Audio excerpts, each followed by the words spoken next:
ETF index mutual funds నేర్చుకుని stock మార్కెట్లో రాణించాలనుకుంటున్నారా? వెంటనే ఈ నెంబర్కి కాల్ చేయండి.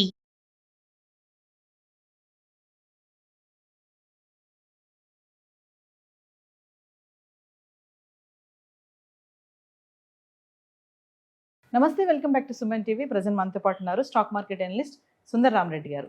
నమస్తే సార్. నమస్తే. సార్, స్టాక్ మార్కెట్లో ఇన్వెస్ట్మెంట్ పెట్టాలంటే డీమ్యాట్ అకౌంట్ ఓపెన్ చేస్తారు. ఒకసారి మా వ్యూవర్స్కి ఈరోజు అసలు డీమ్యాట్ అకౌంట్ని ఎలా యూజ్ చేయాలి కంపేర్ టు ఇంకా ట్రేడింగ్ అకౌంట్ గురించి కూడా మాట్లాడుకుంటే సార్. రైట్. మీరు స్టాక్ మార్కెట్లో ఏదైనా ఇన్వెస్ట్మెంట్ చేసుకోవాలంటే మీకు ఫస్ట్ ట్రేడింగ్ అకౌంట్ ఉండాలి, తర్వాత డీమ్యాట్ అకౌంట్ ఉండాలి. రెండు డిఫరెంట్ అనమాట. ట్రేడింగ్ అకౌంట్ అంటే మనం ఎక్స్చేంజ్లోకి ఎంటర్ అయ్యి బై సెల్ నొక్కడానికి కావాల్సిన లైసెన్స్ని మనం ట్రేడింగ్ అకౌంట్ అనుకోవచ్చు. డీమ్యాట్ అకౌంట్ అంటే లాకర్ అనమాట. మనం కొన్నటిని స్టోర్ చేద్దాం అనుకుంటే ఎలక్ట్రికల్ డిజిటల్ ఫార్మాట్లో ఉంటాయి కాబట్టి స్టోర్ చేయడానికి ఒక ప్లేస్ అనమాట. ఈ రెండింటిని మనం ట్రేడింగ్ అండ్ డీమ్యాట్ అకౌంట్ ఉంటాం. లుక్ లైక్ ఇప్పుడు బ్యాంక్ అకౌంట్ ఉందనుకో, మనకి మనం ట్రాన్సాక్షన్ చేసుకుంటూ పోవచ్చు, మనీ ఎటువంటి ఇట్లాంటివి చేస్తుంటాం. అది ఈక్వలెంట్ అది ట్రేడింగ్ అకౌంట్. రెండోది, నా దగ్గర ఏదైనా గోల్డ్ వస్తువులు ఉన్నాయనుకోండి, లాకర్లో పెట్టాలి కదా, బట్ లాకర్ అకౌంట్ నీకు లేదు కదా. ట్రేడింగ్ అకౌంట్ ఉంటే లాకర్ అకౌంట్ కూడా ఉండాలి కదా. అందుకని బ్యాంక్ అకౌంట్ వేరు, బ్యాంక్ లాకర్ అకౌంట్ వేరు. అలాగే డీమ్యాట్ అకౌంట్ వేరు, ట్రేడింగ్ అకౌంట్ వేరు. డీమ్యాట్ అకౌంట్ ఏంటంటే మీరు కనుక మీ స్టాక్స్ కానీ బాండ్స్ కానీ మ్యూచువల్ ఫండ్స్ కానీ స్టోర్ చేసుకునే ఒక ప్లేస్ అనమాట. అది ఆ లైసెన్స్ వేరు. యూజువల్గా ఇండియాలో ఏంటంటే ప్రతి బ్రోకర్ కూడా బై డిఫాల్ట్ ఆ రెండు ఓపెన్ చేస్తారు. అందుకని మనకు ఆ తేడా తెలియదు. అందుకని ట్రేడింగ్ అకౌంట్, డీమ్యాట్ అకౌంట్ రెండు అనమాట. డీమ్యాట్ అకౌంట్లో మనకు కొన్నవన్నీ స్టోర్ అవుతాయి, డిజిటల్ ఫార్మాట్లో స్టోర్ అవుతూ ఉంటాయి.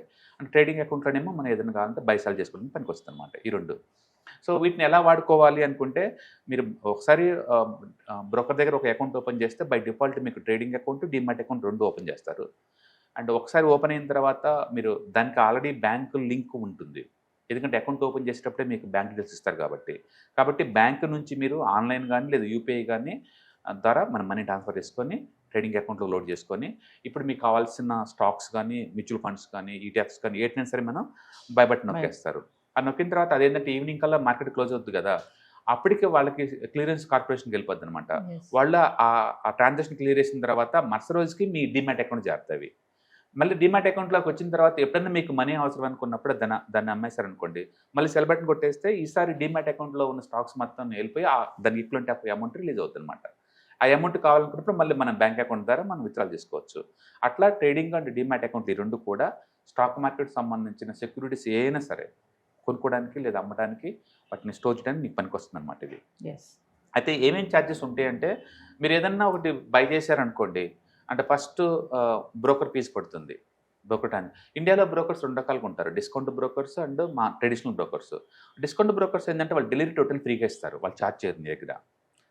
ట్రెడిషనల్ బ్రోకర్స్ ఏం చేస్తారంటే వాళ్ళు ఛార్జ్ చేస్తారు, వాళ్ళ ఛార్జెస్ వాళ్ళు చేసుకుంటారు అనమాట.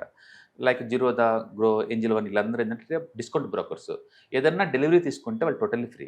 మరి వాళ్ళకి డబ్బులు ఎలా వస్తుందంటే కేవలం ఇంటర్డే ట్రేడింగ్, ఎఫ్ఎన్ఓ ట్రేడింగ్ చేస్తేనే వాళ్ళకి అమౌంట్ వస్తుంది, అదే వాళ్ళకి అమౌంట్ ఉండదు. బట్ దీంతో పాటు గవర్నమెంట్ ఛార్జెస్ ఉంటాయి ప్రతి ట్రాన్సాక్షన్లో కూడా. అంటే బ్రోకర్ పే చేస్తాం కదా, తర్వాత స్టాంప్ డ్యూటీ పే చేయాలి స్టేట్ గవర్నమెంట్. మీ పాన్ కార్డ్ అడ్రస్ ఏ గవర్నమెంట్ దగ్గర ఉంటే ఆ గవర్నమెంట్కి వెళ్ళిపోద్ది స్టాంప్ డ్యూటీ ఛార్జెస్. అండ్ మూడోది జిఎస్టీ ఉంటుంది, అది సెంట్రల్ గవర్నమెంట్కి వెళ్ళిపోతుంది. అండ్ నాలుగోది సెక్యూరిటీ ట్యాక్స్ ఉంటుంది అనమాట. ఓకే, ఇప్పుడు మనం స్టాక్స్ కొన్నాం అనుకోండి, ఎస్టీటీ అంటారు, సెక్యూరిటీ ట్రాన్సాక్షన్ ట్యాక్స్ అనమాట, అది సెంట్రల్ గవర్నమెంట్కి వెళ్ళిపోతుంది అనమాట అది. అండ్ ఇవి కాకుండా మళ్ళీ ఈ ఇండియన్ స్టాక్ మార్కెట్ని కంట్రోల్ చేసే స్టాట్యూటరీ బాడీ ఉంటుంది కదా, సెబీ కూడా వెళ్ళిపోతుంది అనమాట. ప్లస్ మీరు ఏ ఎక్స్చేంజ్లో కొన్నారో స్టాక్స్ని ఆ ఎక్స్చేంజ్ కూడా పే చేయాలి, మీరు ఎన్ఎస్సీ కానీ బీఎస్సీ కానీ. అంటే మీరు ఏదన్నా స్టాక్ కొంటే broker fees, SEBI fees, exchange fees, central గవర్నమెంట్కి జిఎస్టీ అండ్ ఎస్టీటీ, స్టేట్ గవర్నమెంట్కి స్టాంప్ డ్యూటీ, ఇవన్నీ పే చేయాలి. ఇన్ని అయిపోయిన తర్వాత మళ్ళీ మీరు 1 డే కోసం కొన్నారనుకోండి, విత్ ఇన్ ద డేకి అయితే ఇవే ఉంటాయి. బట్ నేను 2 డేస్ ఉంచుకుందాం అనుకున్నారనుకోండి, మరి డీమ్యాట్ అకౌంట్ వాడుతున్నారు కదా, డీమ్యాట్ అకౌంట్ కూడా పే చేయాలి. ఒక్కసారి డీమ్యాట్ అకౌంట్కి వచ్చింది అనుకోండి, తక్కువ అంటే 13 రూపీస్, ఎక్కువ అంటే 20 రూపీస్ దాకా పడతాయి మీకు. ప్రతి డీమ్యాట్ అకౌంట్ అవుట్ గోయింగ్ అప్పుడు మీకు అమౌంట్ కట్ అవుతూ ఉంటుంది అనమాట. Plus demat account maintenance charges yearly రఫ్గా 300 రూపాయలు దాకా ఉంటాయి, అవి కూడా ఖర్చు ఉంటాయి ప్రయాణం. ఇవి మీకు ఖర్చులు అనమాట. అందుకని ప్రతి ట్రాన్సాక్షన్ చేసినప్పుడల్లా ఈ అమౌంట్ అంతా అవుతుంటుంది. ప్లస్ ప్రతి సెల్లింగ్ అప్పుడు కూడా ఉంటుంది, అంటే ప్రతి బైకి ప్రతి సెల్లింగ్ ఉంటుంది. ఇవి కాకుండా మీకు ప్రాఫిట్ వచ్చిందనుకోండి, ఆ ప్రాఫిట్ ఎలా వచ్చిందని దాన్ని బట్టి మళ్ళీ ట్యాక్స్లు ఉంటాయి, అది ఇన్కమ్ ట్యాక్స్. ఇవేమో ట్రాన్సాక్షన్ ఫీజులు, ఇవన్నీ మనం మాట్లాడుకుంది. ఇన్కమ్ ట్యాక్స్ ఏంటంటే ప్రయాణం వచ్చేసరికల్లా విత్ ఇన్ ద డేలో చేసుకుంటేనేమో మీ ఇండివిజువల్ ట్యాక్స్ ల్యాబ్ ఎంత ఉందో అంత కట్ అవుతుంటుంది. అండ్ మోర్ డెలివరీ తీసుకున్నాను డెలివరీ 20%, దాన్ని మన short term capital gain tax అంటారు, 20% కట్ అవుతుంది. మోర్ దెన్ 1 year తర్వాత మీరు అమ్మారనుకోండి, ఫస్ట్ వచ్చే 1,25,000 ట్యాక్స్లు ఉండదు, తర్వాత వచ్చే డబ్బుకి 12.5% ట్యాక్స్లు ఉంటాయి. అట్లా 3 రకాల ఇన్కమ్ ట్యాక్స్లు ఉంటాయి అనమాట. అందుకని ట్రాన్సాక్షన్ ఫీజులు వేరు, ఇన్కమ్ ట్యాక్స్ వేరు. ఈ ఇన్కమ్ ట్యాక్స్ అనేది ఇయర్లీ ఒకసారి కడతారు. ట్రాన్సాక్షన్ ఫీజు ప్రతి ట్రాన్సాక్షన్ కట్టాల్సింది. ఈ డిమాట్ అకౌంట్లో టైప్స్ ఏమైనా ఉంటాయా సార్? నో, ఒకటే ఉంటుంది స్టాండర్డ్. అంటే దీనివల్ల బెనిఫిట్స్ ఏంటి అంటే, మీరు ఏదైనా డిజిటల్గా స్టోర్ చేసుకుందాం అనుకుంటే డిమాట్ మ్యాండేటరీ. ఎలాంటి సెక్యూరిటీ అయినా సరే, ఫర్ ఎగ్జాంపుల్ ఈటీఎఫ్స్ కొన్నాను, ఎక్కడ పోయి స్టోర్ అవుతాయి? కొనేటప్పుడేమో ట్రేడింగ్ అకౌంట్లో కొంటారు, బట్ ట్రేడింగ్ అకౌంట్లో స్టోర్ అవ్వవు, డిమాట్ అకౌంట్లో అవుతాయి అనమాట.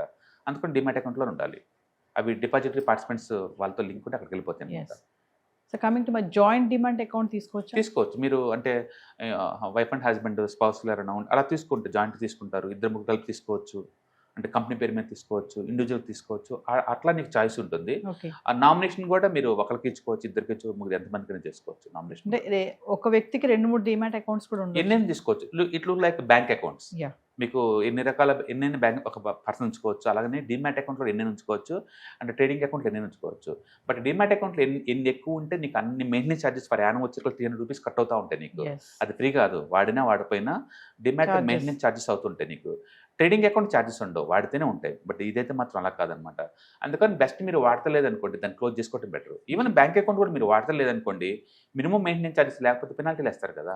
అందుకని బ్యాంక్ అకౌంట్లో ఒకటి, డిమాట్ అకౌంట్ ఒకటి మీరు వాడకుండా ఉంటే better to close it. Amount మిగులుతాయి. 2-3 అకౌంట్లు ఉంటాయి సార్ కొంతమందికి, నిజంగా మీరు అన్నట్టుగానే వాడరు, 2-3 అలా వదిలేసి 3rd అకౌంట్ ఓపెన్ చేసి దాన్నే వాడుతూ ఉంటారు. బట్ పాత ట్యాక్స్లు పడతా ఉంటాయి. క్లోజ్ చేయకపోతే మినిమం బ్యాలెన్స్ లేకపోతే పెనాల్టీ పడుతూనే ఉంటాయి నీకు, తప్పించుకోలేరు మీరు. సో వాటిని క్లోజ్ చేసేసుకోవాలి.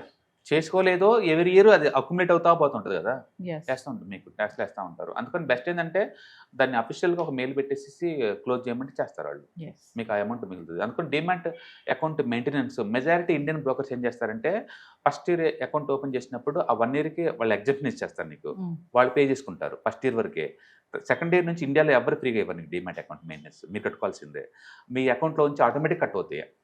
చాలా మంది అంటే వాళ్ళ ట్రేడింగ్ అకౌంట్లో అమౌంట్ వాళ్ళు తెలియకుండానే కట్ అవుతుంది కాబట్టి వాళ్ళు ఫ్రీ అనుకుంటారు.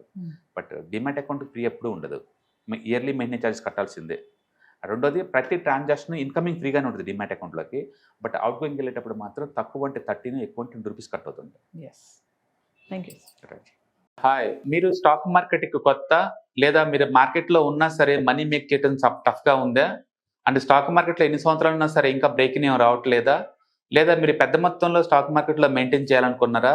మీ పొజిషన్ ఏదైనా అయి ఉండొచ్చు. స్టాక్ మార్కెట్లో కనుక లాంగ్ టర్మ్లో మనీ మేక్ చేసుకోవాలనుకుంటే షార్టెస్ట్ పాసిబుల్ వే అంటే ETFs, index funds, mutual funds ద్వారా లిటిల్ బిట్ ఈజీగా ఉంటుందన్నమాట.